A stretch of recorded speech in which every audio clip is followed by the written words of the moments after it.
What if the greatest threat to happiness isn't stress, money, or even failure, but loneliness? Aristotle warned us over 2,000 years ago that humans are social animals, and modern science now proves that strong.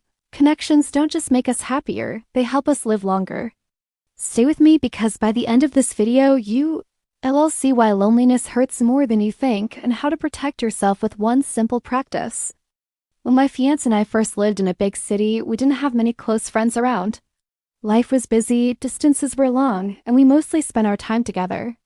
I thought that was enough, but when we moved a year later, everything changed. We found ourselves living near my best friend and his cousin, and soon weekends were filled with dinners, laughter, and a sense of family. That shift showed me something I hadn't noticed before. I wasn't missing friends until I felt what it was like to truly have them close. Aristotle said that without friends, no one would choose to live, even if they had all other goods. He believed humans are social animals, and my own life proved him right. But what if I told you that modern science now shows loneliness isn't just emotionally painful, as physically dangerous? In fact, research reveals it can shorten life itself. Loneliness is not the same as simply being alone. You can sit in a quiet room by yourself and feel peaceful, that's solitude, and it can be deeply restorative. But loneliness is different. It adds the painful gap between the connections you want and the connections you actually have. And the tricky part is, loneliness can hide. You might think you're fine like I did when I was in that big city because your routine feels full enough. Yet beneath the surface, something essential is missing. Psychologists call it perceived social isolation, and it can affect you even in a crowded city, even if you're married or living with someone. It is not about the number of people around you, it is about the quality of the bonds you share. And when those bonds are weak or absent, the mind and body respond as if something vital is at risk. Loneliness doesn't just make you feel sad, it quietly reshapes your body and mind. People who experience chronic loneliness often report higher anxiety, difficulty sleeping, and trouble regulating emotions. Your brain interprets isolation as danger, activating stress responses meant for survival. But when those signals never turn off, they drain your energy and cloud your thinking. Over time, loneliness chips away at motivation, leaving even simple tasks feeling heavier.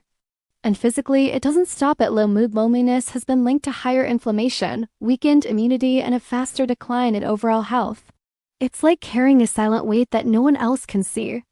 The tragedy is that many people don't even realize this weight is pulling them down, because they've normalized it as part of modern life. Over 2,000 years ago, Aristotle made a simple but powerful claim: humans are zoon politikon, social animals. He believed that even if we had wealth, comfort, or success, life without friends would feel empty. Why? Because happiness or eudaimonia wasn't about fleeting pleasure, it was about living fully, and that required meaningful bonds. Aristotle even described 3 types of friendship: of utility, of pleasure, and of virtue. The last one, friendships built on trust, loyalty, and shared growth, he saw as essential for a good life.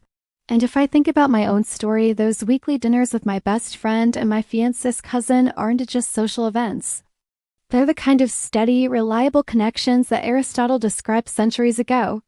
And they've made my life lighter, happier, and more resilient. But Aristotle's words aren't just ancient wisdom. Modern science has tested them, and the results are even more dramatic than he imagined. In 2010, psychologist Julian Holt-Lunstad analyzed data from more than 300,000 people across multiple studies. The conclusion was stunning. People with strong social relationships were 50% more likely to survive over the long term than those who were isolated. 5 years later, another meta-analysis confirmed the finding: loneliness. Living alone or lacking close ties increased the risk of early death by 26 to 32%. To put it in perspective, the impact of chronic loneliness on health is as dangerous as smoking 15 cigarettes a day. Think about that. Simply lacking strong connections can harm your body as much as one of the most well-known killers in the world. This isn't just about emotions, it's biology. Your nervous system, your immune system, even your heart respond to whether you feel truly connected. Aristotle's intuition wasn't just philosophy, it was science waiting to be discovered. When we talk about strong relationships, it's easy to imagine only the emotional warmth. But the benefits reach much deeper. People with close connections consistently report higher levels of happiness, but also greater resilience when facing stress. Strong bonds act like a buffer. calming the body's stress response so challenges feel manageable instead of overwhelming.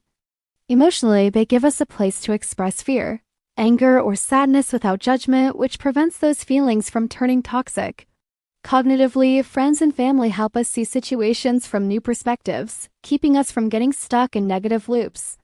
And physically, the science is striking. Supportive relationships reduce inflammation, boost immune function, and even protect cardiovascular health. Think about it, your Saturday dinners aren't just moments of laughter, they're medicine.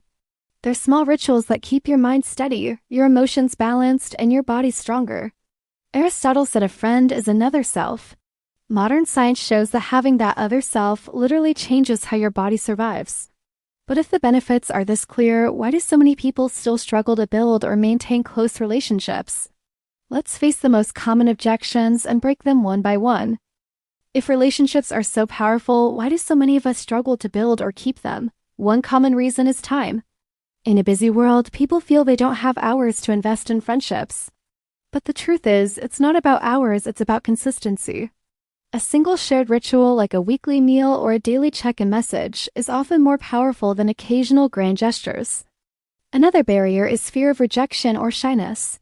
Many people think, what if I reach out and they don't respond? But research shows most people actually crave connection and feel grateful when someone makes the first move.